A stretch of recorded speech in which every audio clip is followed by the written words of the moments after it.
Oh, hi everybody. Happy Sunday. Happy Sunday. Hoping you're having a good weekend. This is Leslie the Little Plazic, also known as Zazoo Plazz. Out for my usual Sunday nature report. In the woods behind my house here. In a different spot today, over by the fence.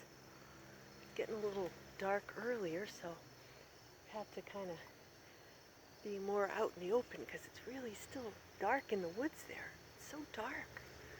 I don't think you could see me, hear me. You hear me okay? September 11th, 2022. There's a lot going on in the world, huh? A lot of history being made. I pretty much had the whole house to myself this weekend because Saturday, my husband went down to the Connecticut shore to move my oldest son into his apartment, and they left behind the detritus, the move, with which I have been dealing all weekend. He's going to make another couple trips probably until he's done, but you know how that goes. You got the one kid who takes off for college with a foot locker, a couple of bags, his skateboard, and a guitar. He's good. The other one needs a moving van or two.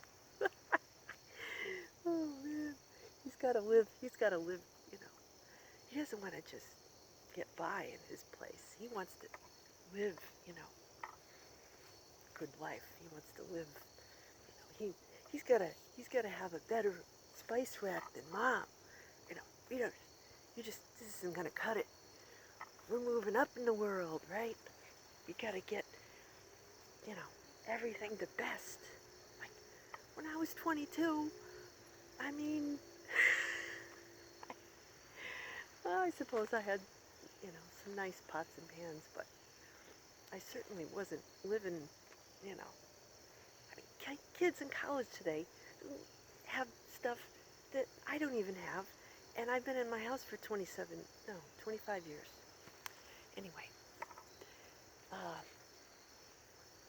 enough with that topic for now.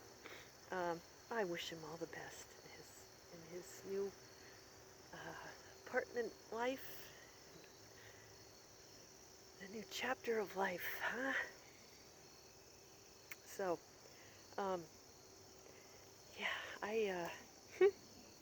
I just found this picture today.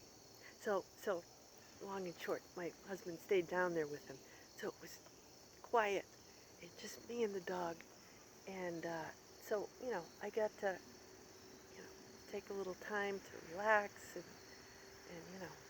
do my stuff, and so I was looking through some photos here, and I'm like, oh, this is great. This was like 1997, I think. 97? Something like that. It's me. I'm up at Mount Washington, climbing Mount Washington in New Hampshire, in the White Mountains, with my husband. He took the picture. And I got my Scooby-Doo shirt on. Look at me in my bandana. And I'm having a great time. I got my old button-fly Gap jeans on, and I think I had a fanny pack for you kids, just so you'll have ammunition to fully make fun of me in my all glorious Gen Xerness, that's a word. But no, the reason why I want to bring this, it kind of caught my eye today, and I said, man, isn't that the truth? New Hampshire is beautiful this time of year. Foliage is going to start coming out, and it's far north of here, Connecticut. So, but the thing with Mount Washington is, people are telling you, it's the end of August, and they're saying, better bring a sweatshirt, better wear some jeans. I'm like, no, it's hot. But then you get up to the top and you're freezing, right? Because the temperature is much colder at the top. And the other thing that happens is, you're going up and you see the top of the hill. And then you get there, and what's waiting for you? Another hill. It just goes on and on there.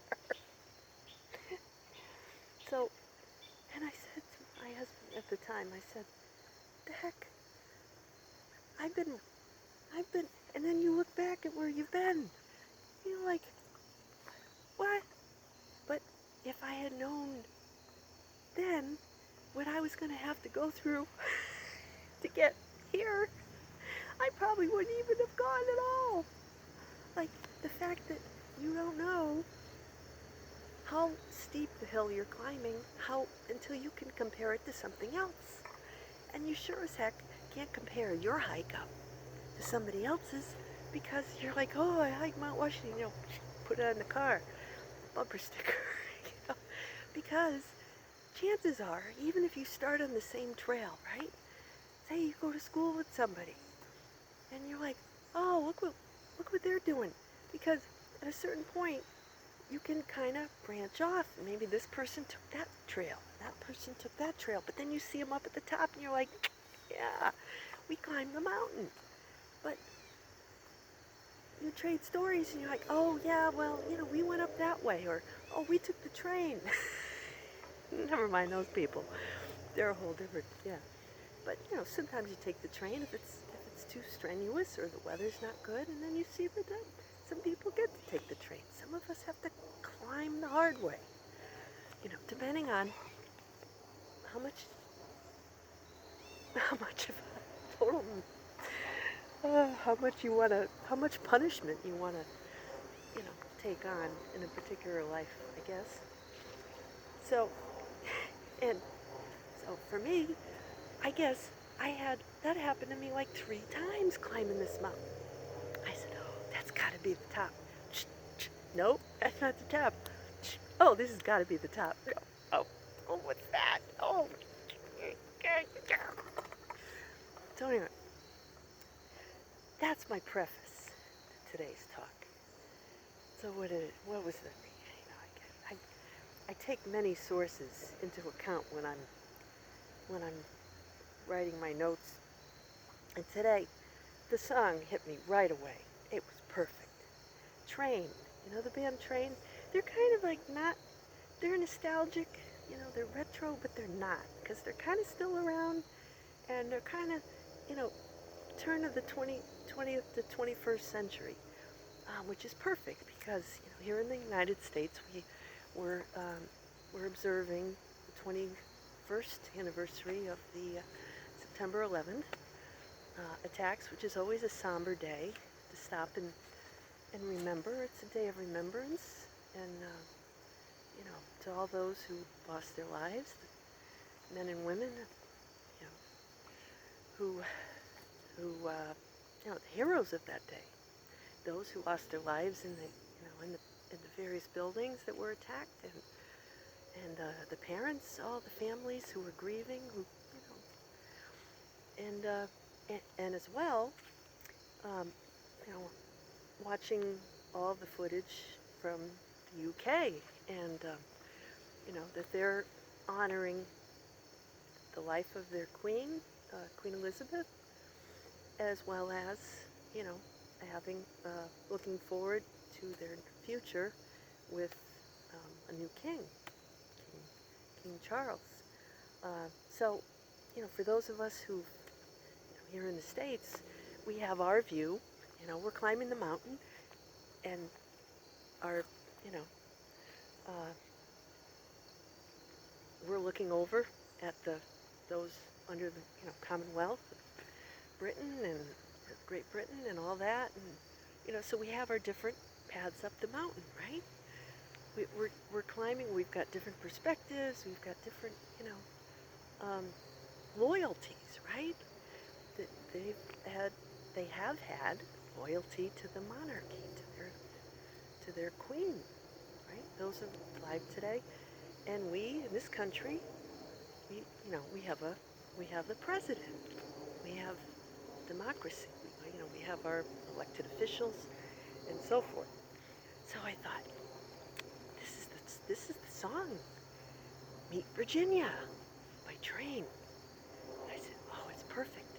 And there goes the plane.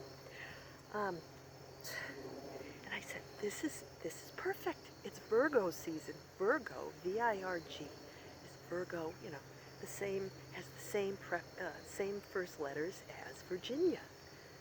You know, Virgo is the young girl, right? Who loves babies and surprises, wears high heels when she exercises. Do you ever see the queen out walking with her dogs, you know, and her high heels and her fancy, you know, bright cloak? It's perfect. Her brother's a fine mediator for the president. I mean, you can't just... Okay, so if you haven't figured out already, pop songs are how we get our messages. Some of us. You need look no further than this. It's how she says, her, oh, she doesn't own a dress. Hair is always a mess, sounds like me. I have one dress for funerals and weddings stuff. So she says she wants to be the queen, right? And then she says, I don't really want to be the queen at the end, right? Look at that. This is a woman, and it is a woman, I think. You know, there's a lot of speculation online on this. And, you know, you think whatever you want to think. But, so here's a guy, he's singing about this woman, right? His friend, his girlfriend or whatever. So meet Virginia. She wants to be the queen. She's got big plans for her life, right? She's got big plans. She loves babies and surprises. We didn't know anybody like that around here. You know, she's not got time to do her hair fancy. She's got places to go, people to meet, things to do. And why is it? So this is a woman who's got high ideals, right? But she doesn't really want to be the queen. Just too much of a hassle, too much stress. I don't want that stress. I could be a leader, you know, but I don't want that. I just want to go and do what I want to do, right? She stays where she is out of loyalty, right? She doesn't want to be stuck in this little box of a life, right? She's got big ideas. She's, you know, she wants to see the world. She wants people to treat her like the queen, but she doesn't want to be the queen. You see there? So this is a woman who's been put in a little box her whole life. She's too much for that little box. Everybody keeps trying to put her in this little, you know, you ain't gonna fit in the box.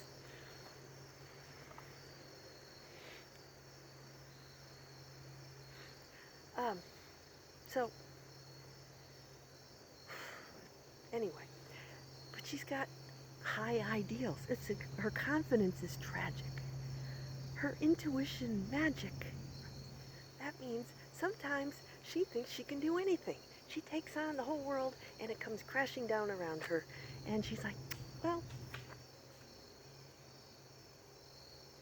oh well.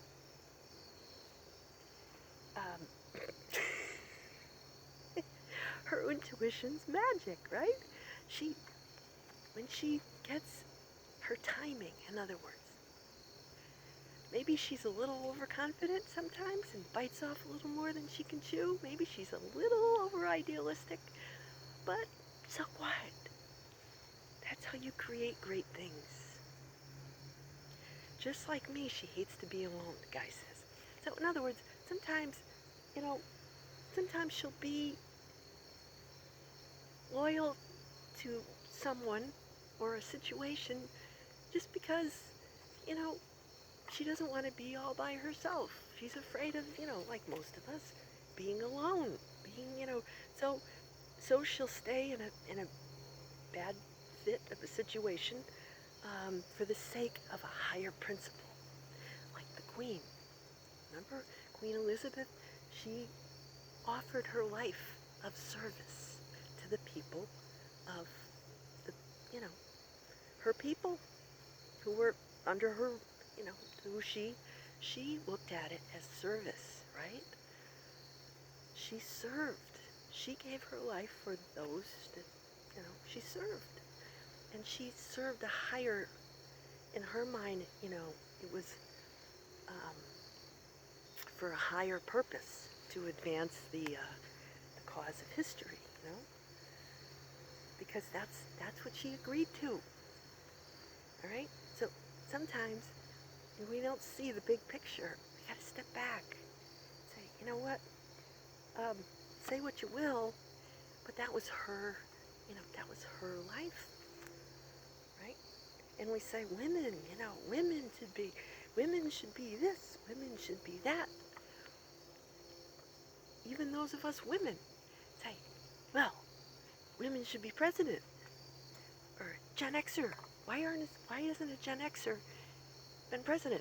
Even though, you know, we had President Obama, but he was technically a baby boomer. It's the same kind of thing. It's like, we don't want the stress. We see it. We say, we don't want it that much. And if someone from our generation does become president, well, you know, then we'll see. But, you know, there are certain people who are best at supportive roles, and certain people are best at, you know, leading roles. Being out in public doesn't mean you're not contributing. You're doing it. You're doing what your soul wanted you to come here to do. And it could be that you have a greater role, that those who seem to be the least in this world are actually the ones running the show. But you wouldn't know it, right? And so we got the prodigal son, the lost sheep. I always love the lady who turns her whole house upside down looking for the coin, you know? Like, who of us hasn't done that? It's like, oh man, I got this earring, you know? I really wanted to wear this earring because my grandmother gave it to me, or, you know, it's something of sentimental value. Sure, you've got a whole drawer full of earrings, but that's not the point. It was this one. My son the other day, he says, after the Queen was announced, the Queen passed away, my son goes upstairs, he's got a drawer full. Last Christmas, he asked us to buy him a bunch of silver coins with the Queen on it. They're like 5-pound, you know, silver things. He's like, I got, 10 of them. I said, what the heck? He's like, they're going to be worth something someday. I'm like, this is my kid, the Virgo, right? It's like, that's what, he's got a drawer full of them. He had the presence of mind.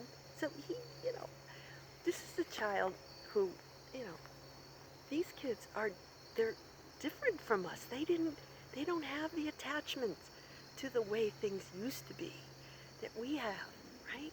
They didn't have to go through all that. My son was born in 2003. He doesn't have any memory of September 11th. He said, oh, that's the day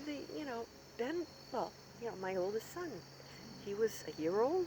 He doesn't have memory of it. He has pictures of himself, and he's got our, stories of the day, what we remember.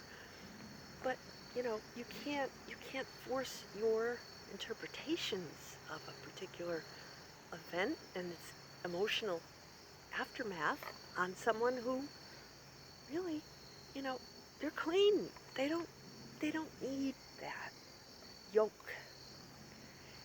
You see what I mean? So this Virginia, back to our song lady. She's got very high ideals, right? She sees herself as the queen. There was this lady, we watched a Jeopardy show, and there's this woman from Canada, I think.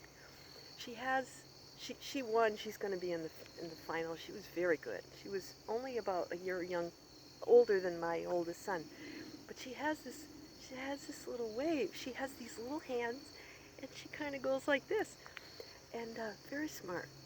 And I said, oh, it's the waving girl.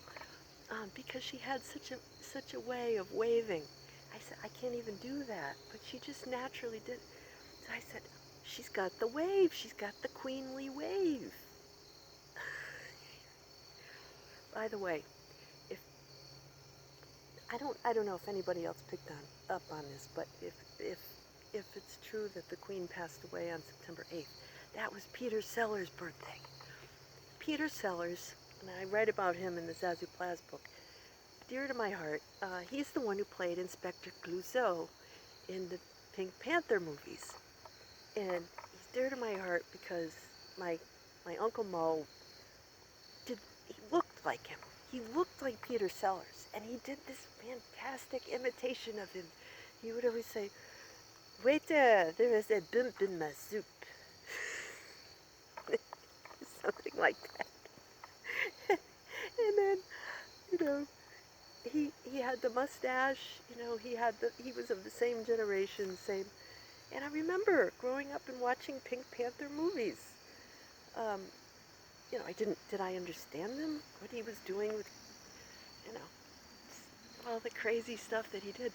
But my uncle would, he would do impressions. He would get up and entertain at these, you know, insurance company conferences, and he wouldn't really do the imitation then.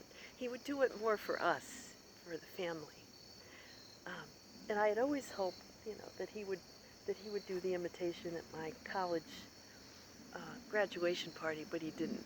You know, he was conscious of when was the acceptable time to do things, to say things, to come to a party, to leave a party, to come to Earth and leave Earth. And our souls have the same impeccable timing, you know, and you can't look at somebody, you know, and say, oh, they should be here now.